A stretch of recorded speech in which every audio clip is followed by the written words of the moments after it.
c'est le vent dans le dos pour repousser sur les fusils et sur les remises principales et les couverts tous les animaux. Donc c'est pour ça qu'on en a levé au fur et à mesure, constamment.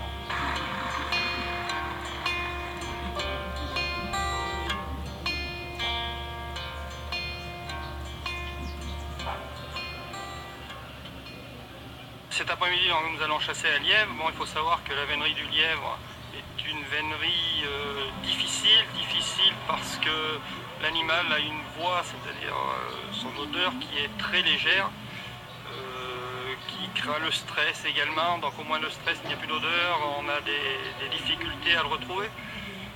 C'est une chasse difficile aussi parce que l'animal est petit, difficile à juger par rapport à ses congénères parce qu'il n'y a pas aucune différence par rapport à un cerf ou à un chevreuil qui se reconnaît déjà entre les sexes. Bon, le lièvre, on n'a aucun moyen de le reconnaître. Alors ça, c'est la grosse difficulté, c'est ce qu'on appelle le change en vénerie et on n'a pas beaucoup de moyens de juger.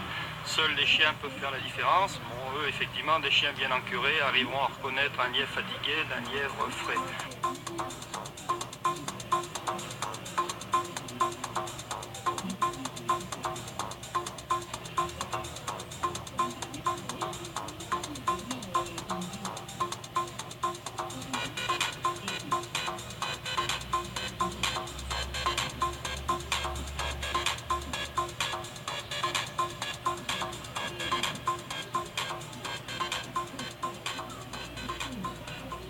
Là, les chiens viennent de faire le change, là.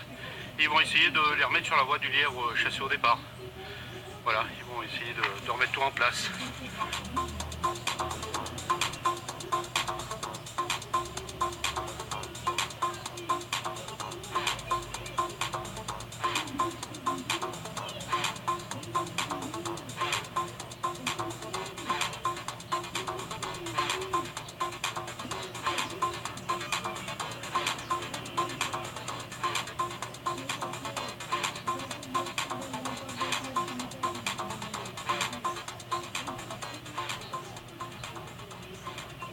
Donc nous découplons dans la voie du lièvre depuis une quinzaine d'années avec des anglo-français de petite vénerie.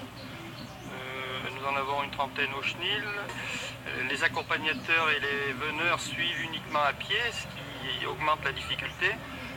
Bon, cet après-midi, nous allons chasser en plaine et dans des labours, ce qui augmente d'autant plus la difficulté qu'il a plu toute la semaine. Les labours sont très gras, donc nous allons avoir beaucoup de difficultés et à suivre et à chasser correctement, je pense. Bon, seuls les chiens pourront nous l'indiquer.